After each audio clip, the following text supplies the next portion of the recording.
요한계시록에는 보좌가 둘이 있습니다. 땅 위의 보좌와 하늘 위의 보좌입니다.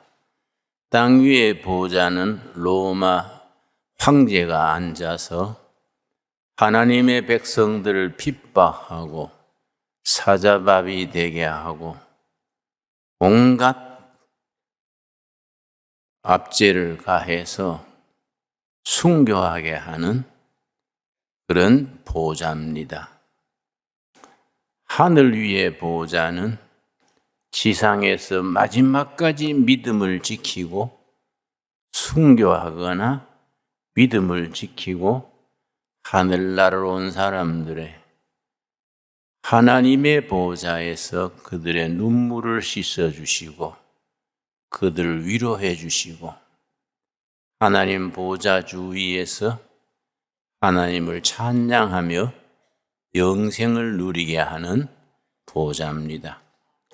하늘 보좌에 계신 하나님 손에 두루마리가 있습니다. 그 두루마리에는 7 도장이 찍힌 두루마리입니다.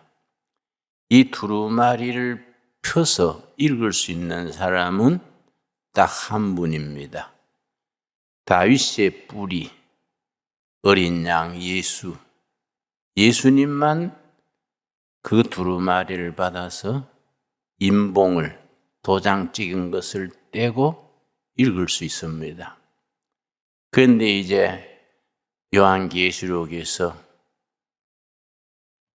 어린 양 예수께서 첫 번째 인을 뗄 때에 흰 말이 등장하고 둘째 번 도장 뗄 때에 붉은 말이 등장하고 셋째는 검은 말, 네 번째 도장 인을 뗄 때는 청황색 말이 등장하는 이야기 지난 시간에 우리가 읽고 살폈습니다. 5 번째 인을 뗄 때 아주 참 극적인 장면이 연출됩니다. 요한계시록 6장 9절 말씀, 요한계시록 6장 9절, 내가 여러 시간 요한계시록을 읽어나가는 것은 성도님들이 요한계시록을 어렵다, 무슨 말인지 모르겠다, 요한계시록을 가까이 하지 못합니다. 그러나 막상 자세히 그 시대의 배경, 그 안에 담겨있는 상징, 메타포, 이걸 잘 이해하고 나면은 정말 요한계시록은 따뜻한 글이고 어렵지 않는 길이고 아주 은혜가 깊어지는 책이 요한계시록입니다. 6장 9절, 5째 인을 떼실 때에 어린 양 예수님이 손에 들고 7 도장에 5 번째 도장을 떼실 때에 그 말이지요. 내가 보니 하나님의 말씀과 그들이 가진 증거로 말미암아 죽임을 당한 영혼들이 제단 아래에 있어 땅 위의 보좌 로마 교황 그 권세로 인하여 핍박받고 순교당하고 경제권을 뺏기고 그 사람들이 하늘나라 가서 보좌 앞에서 하나님께 청원을 합니다. 10절입니다. 큰 소리로 불러 이르되 거룩하고 참되신 대주제여, 땅에 거하는 자들을 심판하여 우리 피를 갚아주시 아니하시기를 어느 때까지 하시려나이까. 하나님, 우리 언제 우리 한을 풀어주실랍니까? 너무너무 억울하게 하나님 섬기는 걸로 이렇게 속절없이 순교당하고 사자밥이 되고 이렇게 고난당하다가 하늘 보좌 하나님 앞에 왔는데 우리 좀 한을 풀어주십시오. 우리 핏값을 좀 갚아주십시오. 언제까지 그 땅 위에 못된 무리들을 그냥 두시겠습니까? 그랬더니 11절 말씀 아주 참 소중한 말씀입니다. 각각 그들에게 흰 두루마기를 주시며 이르시되 아직 잠시 동안 쉬되 그들의 동무종들과 형제들도 자기처럼 죽임을 당하여 그 수가 차기까지 하라 하시더라. 좀 더 기다려라. 왜냐? 순교해야 될 티오 숫자가 있다.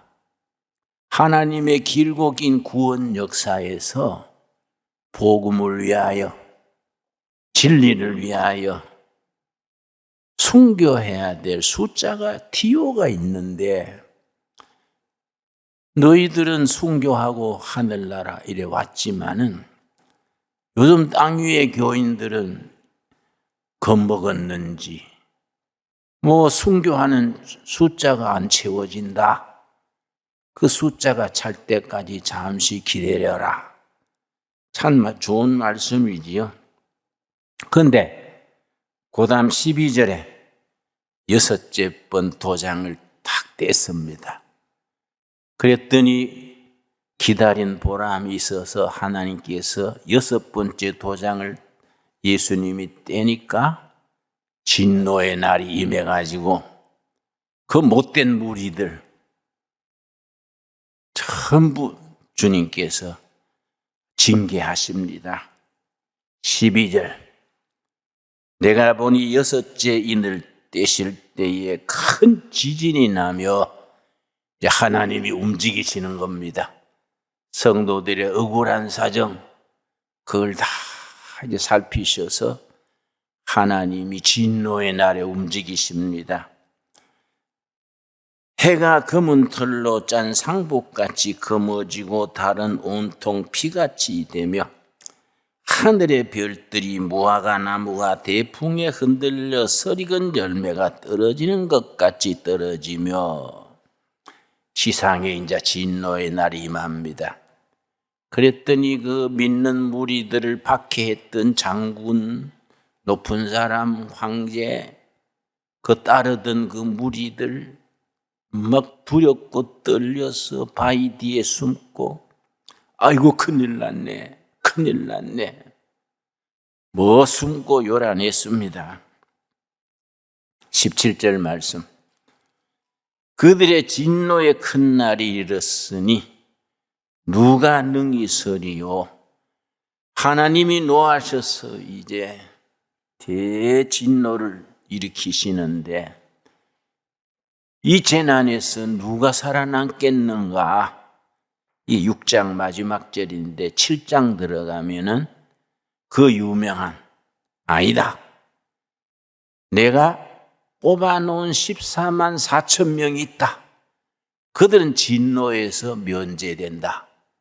그 14만 4천 명은 어떤 사람이냐? 하나님의 도장으로 이마에 도장 찍은 사람들 14만 4천 명이다. 이건 하나님의 도장입니다.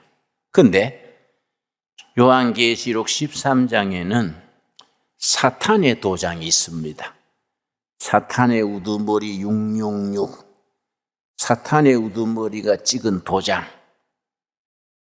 7장에는 하나님의 도장. 하나님의 도장을 이마에 받은 사람 몇 명이라고요? 14만 4천 명은 그 진노의 날에 다 보호받는 겁니다. 그런데 우리가 성경을 깊이 읽어야 되는 것이 요한계시록 7장에 나오는 14만 4천 명 이마에 도장 찍었던 그 도장하고 계시록 13장에 사탄의 우두머리가 찍는 도장하고 글자가 달라요. 헬라어로 단어가 다릅니다. 그러니까 헬라어 원문을 아는 사람들은 그 읽으면 이건 하나님의 도장이구나.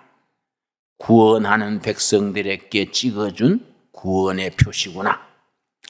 또 글자 사탄의 도장, 이거는 하나님의 진노의 날에 심판 아래 떨어지는 도장이구나. 분별할 수 있게 됩니다. 그래서 14만 4천 명, 이 14만 4천 명에 대해서 몇 차례 설명했습니다. 좀 크게 해석하면 구약의 12지파, 신약의 12제자, 12 곱하기 12는 144입니다. 거기에 1000을 붙이면은 많다는 걸 1000을 붙이지요. 14만 4천 명. 그 환난 날에 하나님이 지켜주시는 무리 14만 4천 명입니다. 또 성경에서는 12지파 중에 각 지파에 12,000명씩 12지파니까 14만 4천 명이지요.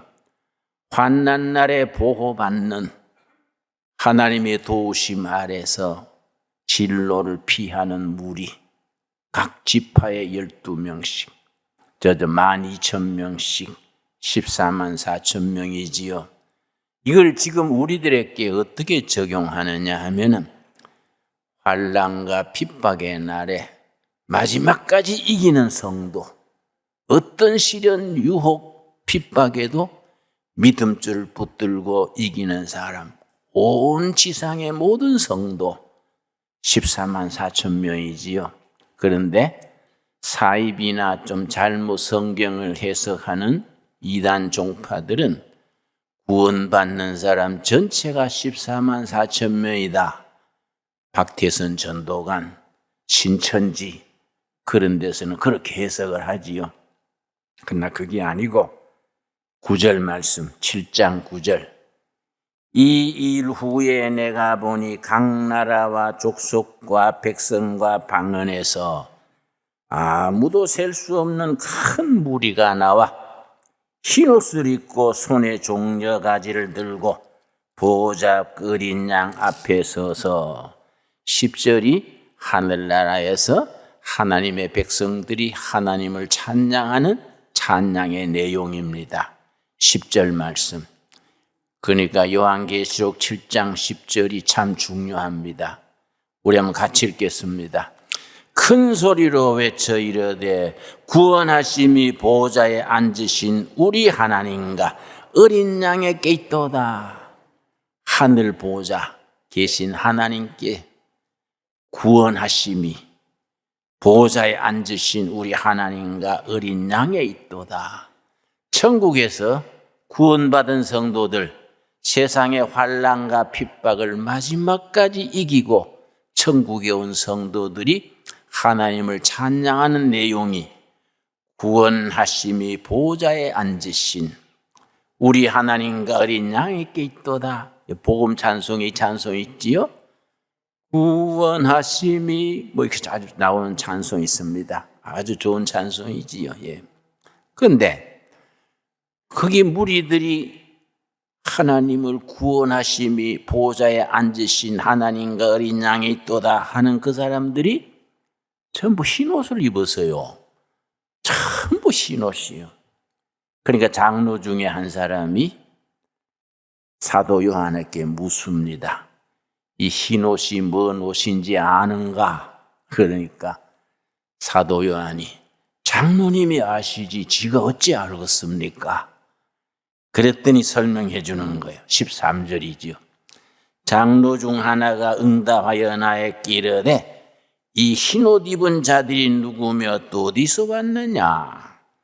내가 말하기를 내 주여 당신이 아시나이다 하니 그가 나에게 이르되 이는 큰 환난에서 나오는 자인데 그 로마 시대에요 끊임없이 박해가 엄청났습니다.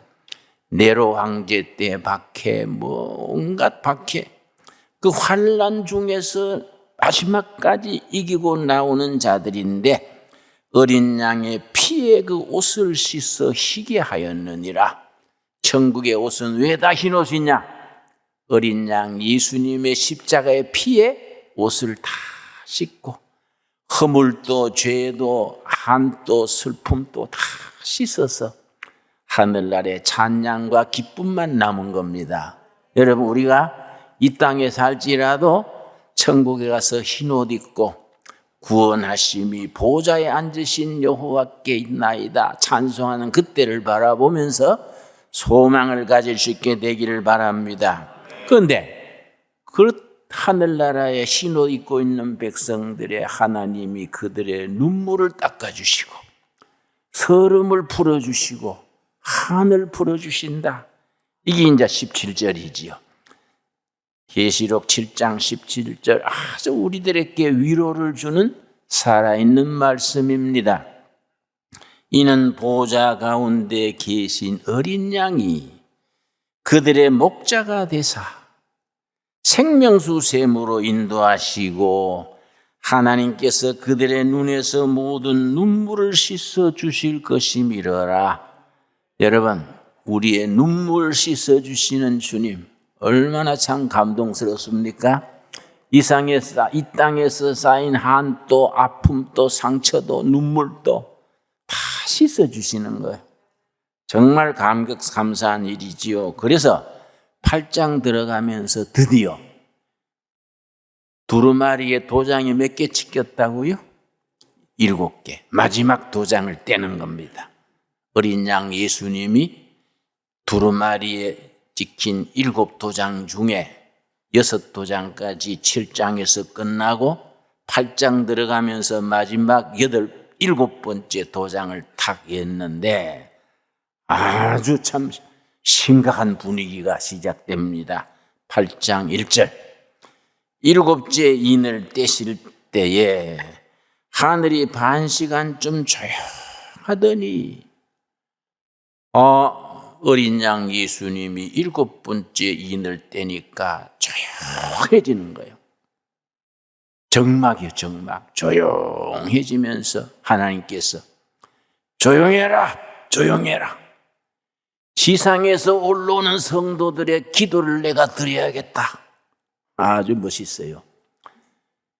골방에서, 성전에서, 일터에서, 산에서, 들에서 소곤소곤 기도 드리는 그 기도를 하나님이 들으시는 거예요. 우리는 뭐 집안에서 내가 기도하면 누가 하나님이 들으실까? 내 이 연약한 기도를 뭐 하나님이 신경 쓰실까? 그래 생각할 수 있지요? 계시록 8장은 아니다. 7째 인을 떼실 때에 하나님이 조용해라. 내가 땅 위에서 올라오는 성도들의 기도를 들어야겠다. 우리 기도를 들으시는 하나님 찬양할 수 있기 바랍니다. 그러고서는 천사가 7이 나온 거예요. 천사가 7이 나왔는데 각 천사에게 나팔. 7천사의 7나팔.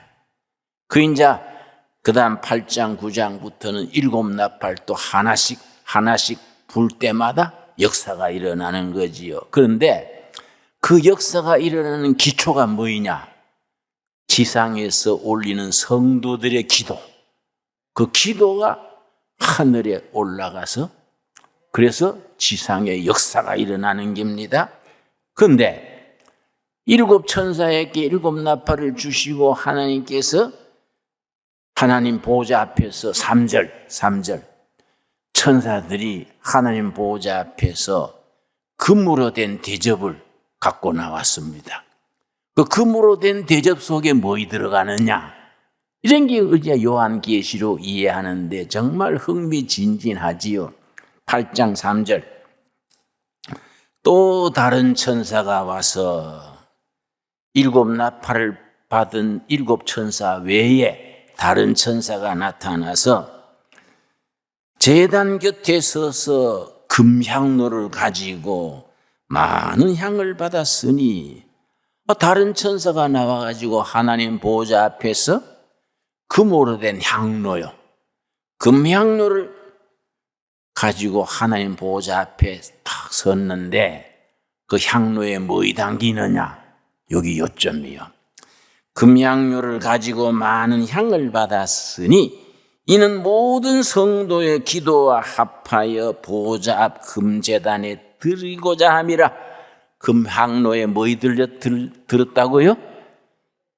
우리 땅에서 드리는 기도, 골방에서, 성전에서, 일터에서 우리가 소근소근 우리가 뭐 기도를 크게 할 통성 기도할 때도 있지만은 그 혼자서 조용조용 드리는 기도가 아무도 못 듣고 아무도 신경 쓰지 않을 것 같은데 그 기도가 하늘에 올라가서 향기가 하늘로 올라가듯이 금향로의 기도가 쌓이는 거예요.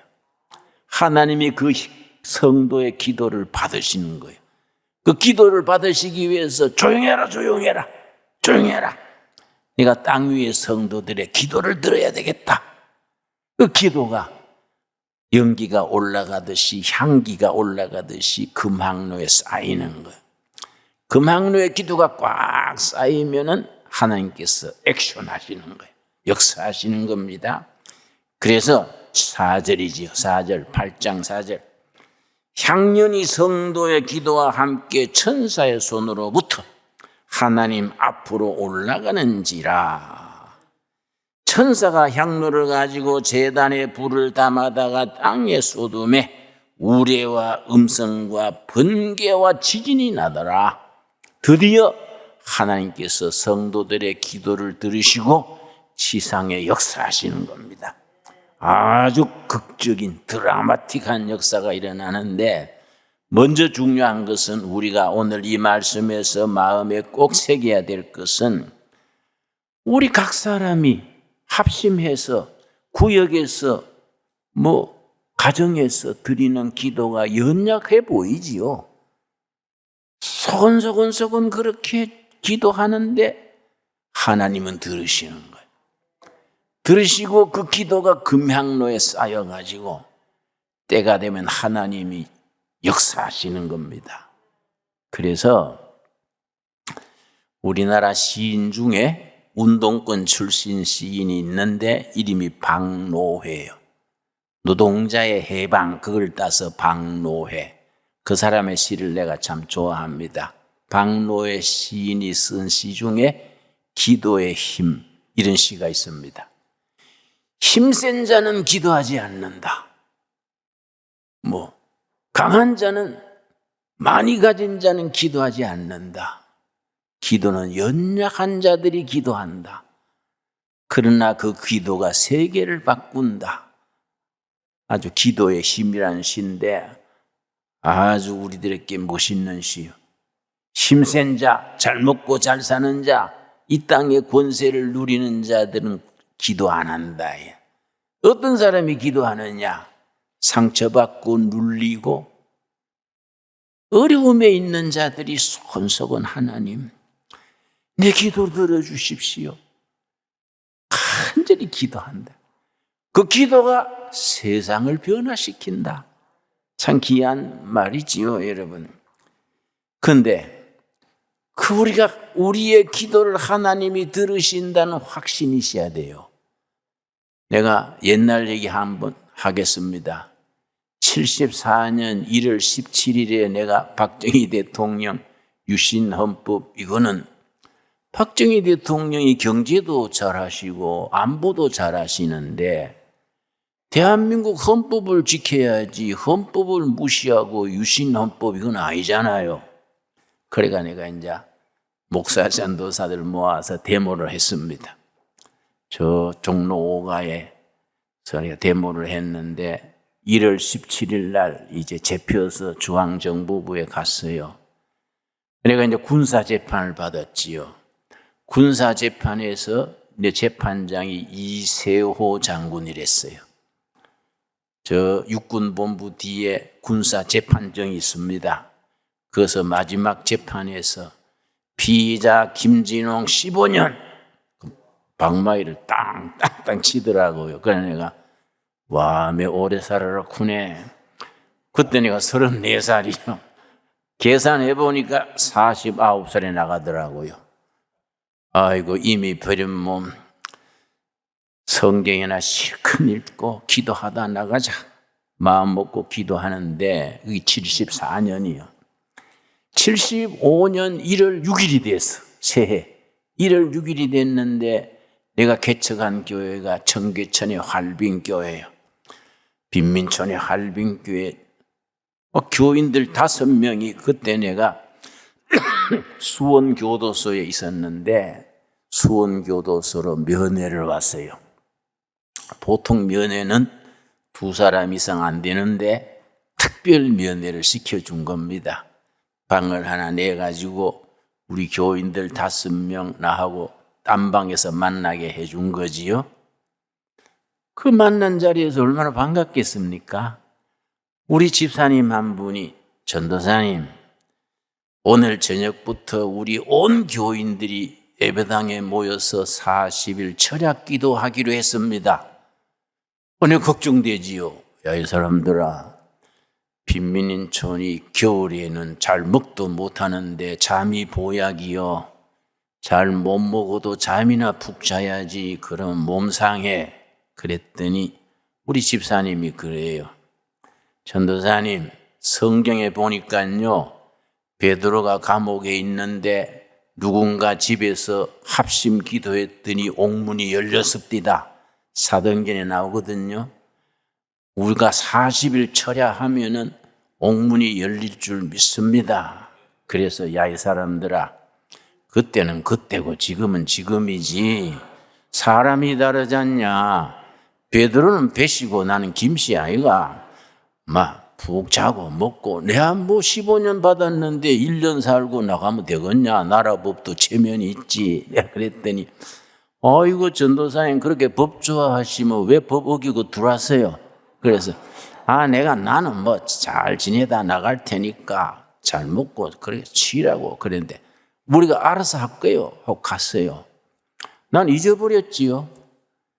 40일이 2월 14일이요. 2월 14일. 나는 잊어버렸는데 2월 14일 저녁 끝나고 2월 15일 아침에 교도관이 와가지고 내 죄수 번호가 73번이요. 73번 기쁜 소식이요. 집에 가시게 됐습니다. 진 갖고 나오세요. 이러는 거예요. 그래 내가 정치범들은 자꾸 교도소를 옮겨요. 내가 또 교도소 옮기는 모양인데 아직 추우니까 2월달이 지역엔 춥잖아요. 이왕 보내려면 저 제주교도소나 진주교도소나 따뜻한 데로 보내주시오. 그랬더니 예, 나가신 뒤에 하와이를 가시든지 제주도를 가시든지 알아서 가시오. 그건 옮기라고 짐사가 나왔더니 수원교도소 정문이 탁 열리는데 우리 교인들이 차를 2대 대절해 와가지고 쫙 줄을 서가지고 프랑카드를 들고 왔어. 할렐루야, 우리 목자 돌아오신다. 이거 들고 내가 나가니까 할렐루야 올리는데 얼마나 기쁘겠습니까?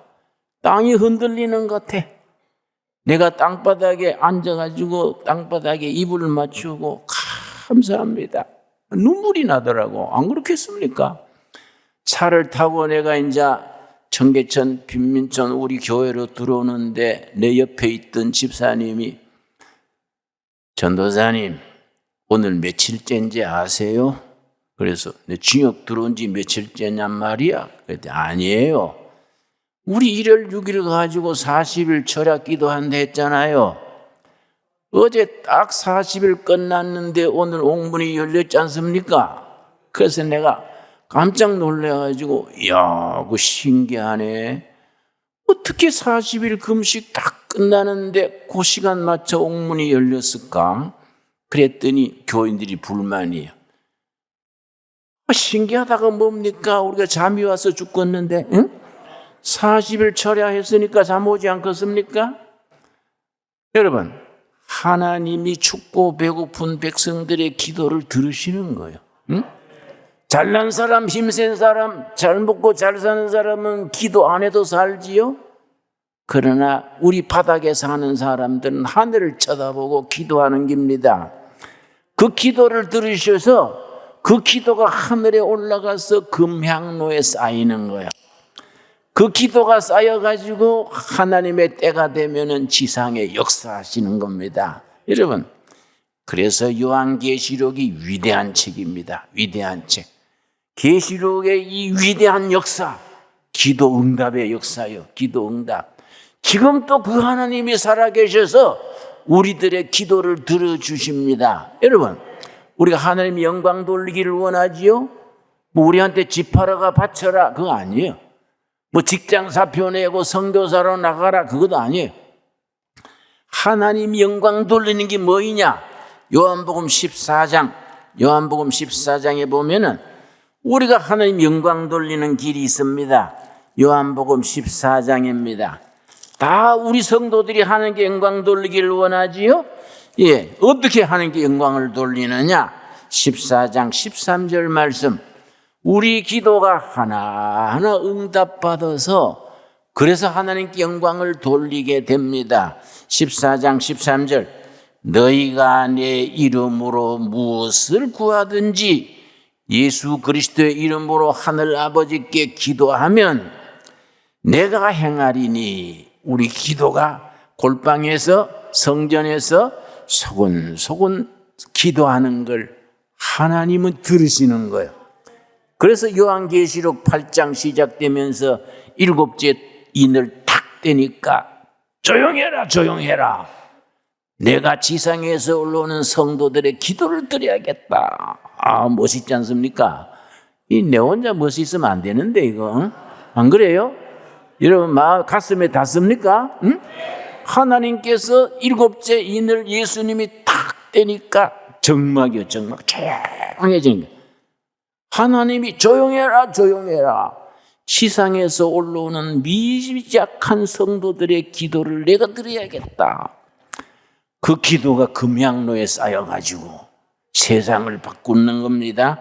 자, 14장 13절 요한복음.